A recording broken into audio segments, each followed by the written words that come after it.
हम एक आदमी को देखते हैं जो कुछ सामान चोरी करके भाग रहा होता है और उसके पीछे पुलिस पड़ी होती है। फिर वो एक साइंटिस्ट को देखता है जो एक उड़ने वाली मशीन एक बुजुर्ग आदमी को पहना रहा होता है और वो बुजुर्ग आदमी बोलता है कि मैं तुम्हारे लिए एक्सपेरिमेंट में अपनी जान नहीं लगा सकता। फिर वो आदमी वहां से चला जाता है। तभी वो आदमी पेड़ से नीचे गिर जाता है। फिर वो साइंटिस्ट पूछता है कि तुम कौन हो, और वो आदमी बोलता है कि मैं आपका नया नौकर हूँ। फिर साइंटिस्ट बोलता है कि मैंने तो ड्राइवर के लिए कहा था। फिर वो बोलता है कि कोई बात नहीं, मुझे फ्रेंच लोग भी पसंद है। फिर वो आदमी साइंटिस्ट को अपना नाम पासपोर्ट 2 बताता है और साइंटिस्ट बोलता है कि सब मुझे फॉग के नाम से जानते हैं और मैं एक साइंटिस्ट हूँ। फिर फॉग पासपोर्ट 2 को उड़ने वाली मशीन के ऊपर बैठने के लिए बोलता है। फिर वो मशीन ऑन कर देता है और पासपोर्ट 2 हवा में उड़ने लगता है और वो सीधा जाके एक पोल से टकराता है। फिर हम रॉयल एकेडमी के चेयरमैन को देखते हैं जिसका नाम लॉर्ड कैल्विन होता है। तभी उसके पास एक आदमी आता है। वो बोलता है कि किसी ने बैंक से बुद्धा की मूर्ति चुरा ली है। फिर लॉर्ड कैल्विन एक चाइनीज औरत को बुद्धा की मूर्ति पता लगाने के लिए कहता है। फिर हम फॉग को देखते हैं जो पासपोर्ट 2 को अपनी रूल्स की डायरी देता है और उसे बोलता है कि इसमें मेरे कुछ रूल्स हैं जिसकी वजह से मैं ये सारे एक्सपेरिमेंट कर पाता हूँ। फिर फॉग पासपोर्ट 2 को अपने सारे एक्सपेरिमेंट दिखाता है। फिर हमें पता चलता है कि पासपोर्ट 2 ने ही वो बुद्धा की मूर्ति चुराई होती है। फिर हम फॉग को देखते हैं जो अपने स्केट पहन के रॉयल एकेडमी के लिए निकल जाता है। फिर जब वो वहाँ पहुंचता है तो वो देखता है कि वहाँ जितने भी लोग होते हैं उसके ऊपर हंसते हैं और लॉर्ड कैल्विन बोलता है कि तुम अभी बच्चे हो और साइंटिस्ट के नाम पे कलंक हो। फिर एक आदमी लॉर्ड कैल्विन के पास आता है और बोलता है कि जिसने बुद्धा की मूर्ति चुराई है वो एक चाइनीज है, और ये बात पूरे लोगों को पता चल जाती है। फिर पासपोर्ट 2 सारे लोगों में एक गलत बात फैला देता है कि जिसने बुद्धा की मूर्ति चुराई है वो अमेरिकन है और सब लोग कंफ्यूज हो जाते हैं। फिर फॉग बोलता है कि उस आदमी ने एकदम सही किया है मूर्ति चुरा के, क्योंकि तुम गलत काम करते हो और तुम्हारे साथ ऐसे ही होना चाहिए। फिर लॉर्ड कैल्विन उससे एक शर्त लगाता है, अगर तुम दुनिया का चक्कर 80 दिन में लगा लोगे तो मैं तुम्हें रॉयल एकेडमी का नया चेयरमैन बना दूंगा। अगर तुम ऐसा नहीं कर पाए फिर तुम अपने साइंटिस्ट होने के पद से इस्तीफा दे दोगे और अपने सारे एक्सपेरिमेंटों को आग लगा दोगे और तुम इस रॉयल एकेडमी में फिर कभी कदम नहीं रखोगे। फिर फॉग बोलता है कि मुझे मंजूर है। फिर हम पासपोर्ट 2 और फॉग को देखते हैं जो दुनिया के चक्कर लगाने के लिए निकल रहे होते हैं। तभी उन लोगों को एक पुलिस वाला रोक देता है और बोलता है कि इस तरह की गाड़ी रोड पे चलाना मना है। तभी उस आदमी का पैर गाड़ी की रस्सी में आ जाता है और वो गाड़ी दूर जाके ठुक जाती है और इतने देर में फॉग और पासपोर्ट 2 वहाँ से निकल जाते हैं। फिर हमें पता चलता है कि कैल्विन ने इस पुलिस वाले को भेजा होता है ताकि फॉग दुनिया के चक्कर ना लगा पाए। फिर वो दोनों पेरिस की एक आर्ट शॉप में पहुंच जाते हैं जहाँ फॉग की मुलाकात मॉनिक से होती है। फिर वो जैसी उसकी पेंटिंग देखता है तो वो हैरान हो जाता है और वो लड़की उसे बोलती है कि लगता है तुम्हें उड़ने का शौक है। फिर फॉग उसे अपना नाम बताता है। फिर हम पासपोर्ट 2 को देखते हैं जिसके ऊपर बहुत सारे चाइनीज लोग हमला कर देते हैं। फिर वो लोग बुद्धा की मूर्ति ढूंढने के लिए आए होते हैं। वो उन्हें मार के वहाँ से भाग जाता है। फिर वो उस लड़की के साथ एक खुफिया रास्ते से बाहर चला जाता है और वो लोग एक गटर के अंदर से निकलते हैं। फिर पासपोर्ट 2 उन लोगों को एक हॉट एयर बैलून के अंदर बैठा देता है। फिर पासपोर्ट 2 देखता है कि एक औरत फॉग का बैग लेके भाग रही होती है। फिर वो उस औरत से उस बैग को ले लेता है। फिर वो जैसे ही उस रस्सी के पास जाता है तो वो देखता है कि वो चाइनीज लोग उसके पीछे पड़ जाते हैं। फिर वो उन लोगों के ऊपर लकड़ी के बॉक्स फेंकता है और उस रस्सी को पकड़ के ऊपर चला जाता है। फिर फॉग पासपोर्ट 2 को बोलता है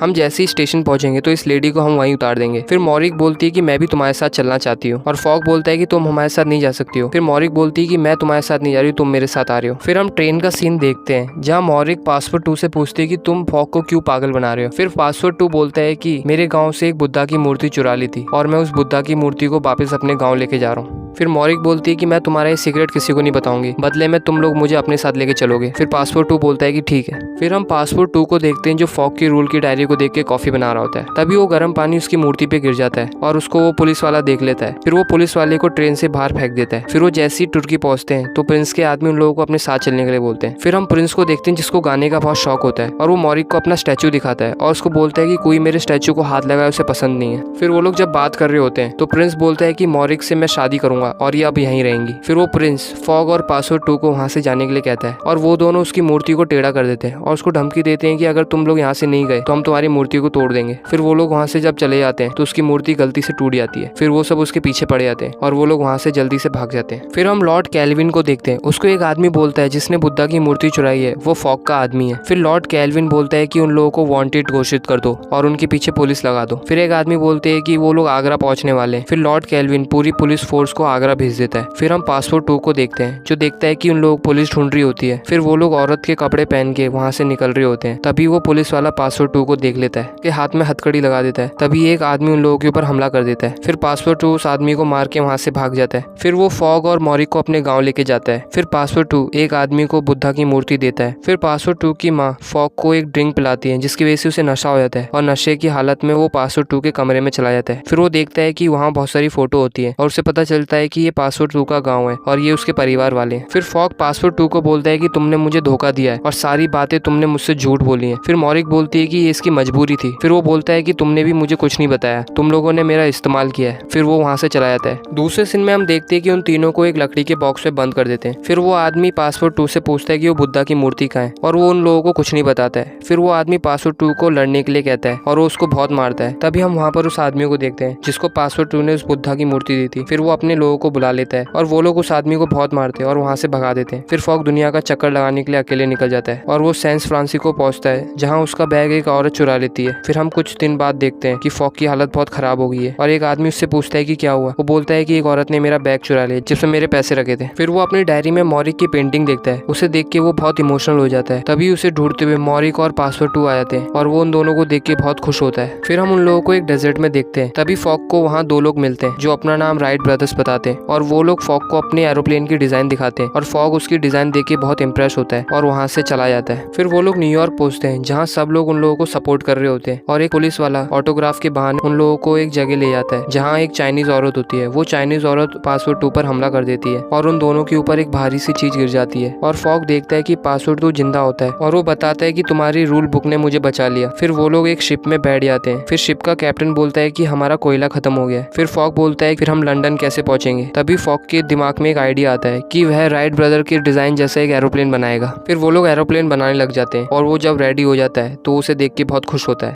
फिर फॉग अपने एरोप्लेन में बैठता है और एक आदमी उस एरोप्लेन की रस्सी काट देता है जिससे वो हवा में उड़ने लगता है। फिर वो जैसे ही इंग्लैंड पहुंचने वाला होता है तो पासवर्ड 2 देखता है कि एरोप्लेन की सारी रस्सियां टूट रही होती हैं। फिर उन लोगों का एरोप्लेन सीधा रॉयल अकेडमी जाके लैंड करता है और लॉर्ड कैल्विन बोलता है कि इन लोगों को गिरफ्तार कर लो, इन लोगों ने बैंक को लूटा है। और एक पुलिस वाला बोलता है कि ये झूठ है। फिर इतने देर में वहाँ पर महारानी आ जाती हैं जो कैल्विन को गिरफ्तार कर देती हैं और फॉग को नया साइंस मिनिस्टर बना देती हैं और वो लोग दुनिया का चक्कर 80 दिन में लगाने की शर्त जीत जाते हैं।